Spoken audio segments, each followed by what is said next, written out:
ఛత్తీస్గఢ్లోని నారాయణపూర్ జిల్లాలో భద్రతా బలగాలకు మావోయిస్టులకు మధ్య జరిగిన భారీ ఎన్కౌంటర్లో 2 మావోయిస్టులు మరణించారు. మృతి చెందిన వారిలో హెడ్మా ఉన్నట్లు అనుమానిస్తున్నారు. అయితే పోలీసులు ఇంకా దీనిని అధికారికంగా ధృవీకరించలేదు. ఈ ఎన్కౌంటర్లో మరణించిన మావోయిస్టులపై ఒక్కొక్కరికి 40 లక్షల రూపాయల చొప్పున రివార్డు ఉందని పోలీసులు తెలిపారు. వీరిద్దరూ మావోయిస్టు పార్టీ కేంద్ర కమిటీ సభ్యులుగా గుర్తించారు. ఈ ఘటనతో మావోయిస్టులకు భారీ ఎదురుదెబ్బ తగిలిందని అధికారులు చెబుతున్నారు. ప్రస్తుతం ఈ ప్రాంతంలో భద్రతా దళాలు కూంబింగ్ ఆపరేషన్ కొనసాగిస్తూ ఉన్నాయి.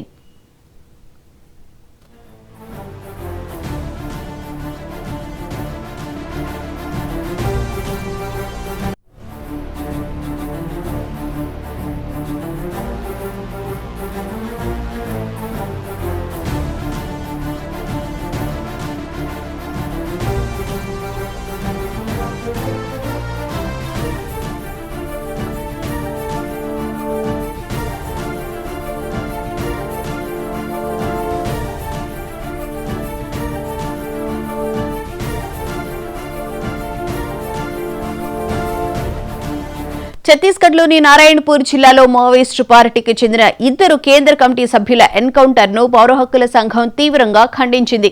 ఈ ఎన్కౌంటర్ బూటకమని, ఇది ఒక రహస్య ఆపరేషన్లో భాగంగా జరిగిన హత్య అని పౌర హక్కుల సంఘం అధ్యక్షుడు గడ్డం లక్ష్మణ్, ప్రధాన కార్యదర్శి ఎన్ నారాయణరావు ఆరోపించారు. సాధారణంగా కేంద్ర కమిటీ సభ్యులకు పటిష్టమైన రక్షణ ఉంటుందని, వారు మరణిస్తే వారి గార్డులు చనిపోవాల్సి ఉంటుందని, కానీ పోలీసులు ఆ రక్షణ వలయం గురించి ఎలాంటి సమాచారం ఇవ్వలేదని పేర్కొన్నారు.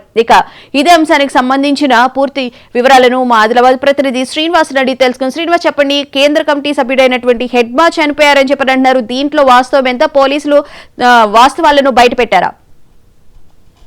ముఖ్యంగా మావోయిస్టులకు మాత్రం వాస్తవ ఎదురు దెబ్బలు తగ్గుతున్నటువంటి పరిస్థితి కనిపిస్తుంది. అంబుజ్మాన్లో మాత్రం రోజువారీగా ఎక్కడో చోట ఎన్కౌంటర్ జరుగుతుంది. అందులో మావోయిస్ట్ అగ్రనేతలు మాత్రం పూర్తివాత పడుతున్నటువంటి పరిస్థితి కనిపిస్తుంది. ముఖ్యంగా ఛత్తీస్గఢ్ మహారాష్ట్ర సరిహద్దులోని నారాయణపూర్ జిల్లా అటవీ ప్రాంతంలో జరిగినటువంటి ఎన్కౌంటర్ లో 2 మావోయిస్ట్ అగ్రనేతలు మృతి చెందినట్టుగా మాత్రం బస్తా రైజు ప్రకటించడం జరిగింది. ముఖ్యంగా అందులో మృతి చెందిన వారిలో రాజు దాదా అలియాస్ కట్ట రామచంద్రారెడ్డి అలియాస్ కోసా ఉన్నట్టుగా తెలిసింది. అదేవిధంగా మరో కేంద్ర కమిటీ సభ్యుడు కడారి సత్యనారాయణ రెడ్డి అలియాస్ గోపన్న అలియాస్ బుచ్చన్నలు కూడా 2 మృతి చెందినట్టుగా తెలుస్తుంది. ముఖ్యంగా కేంద్ర కమిటీ సభ్యులు మృతివాత పడినటువంటి సంఘటన పైన పౌర హక్కుల సంఘాల నేతలు అయితే మాత్రం వాళ్ళు ఆరోపణలు చేస్తా ఉన్నారు. మావోయిస్ట్ అగ్రనేతలను కోవర్ట్ ఆపరేషన్ల ద్వారా హతమారుస్తున్నారు, బూటప్ ఎన్కౌంటర్ల పేరు మీద మావోయిస్టు సీనియర్ నేతలను హతమారుస్తున్నారని చెప్పేసి ఆరోపిస్తున్నటువంటి పరిస్థితి కనిపిస్తుంది.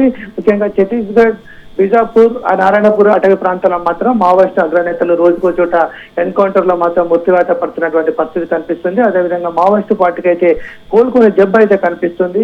గత వారం రోజుల పరిధిలో ఉన్న 2 కేంద్ర కమిటీ సభ్యులు మృత్యువాత పడడం, మరో కేంద్ర కమిటీ సభ్యురాలు సుజాత లొంగుబాటుకు వెళ్లడం, అదేవిధంగా కేంద్ర కమిటీ, రాష్ట్ర కమిటీలు వేరువేరు ప్రకటనలు విడుదల చేయడం, అదేవిధంగా వేరువేరు లేఖలు విడుదల చేయడం, పార్టీలో కూడా సమన్వయం లోపించిందనే విధంగా మాత్రం బయటికి సమాచారం అందుతుంది. ముఖ్యంగా అగ్రనేతల ఎన్కౌంటర్లతో మాత్రం పెద్ద ఎత్తున మావోయిస్టు పార్టీ కోవర్ట్ ఆపరేషన్ లో చిక్కుకున్న విషయం అయితే స్పష్టంగా కనిపిస్తుంది. ఎందుకంటే నేతల మధ్య కూడా స్పష్టత లేకపోవడం, నేతలు మృత్యువాత పడడం, ఈ విషయం పైన పౌర హక్కుల సంఘాలు అయితే ఆందోళన చెందుతా ఉన్నారు.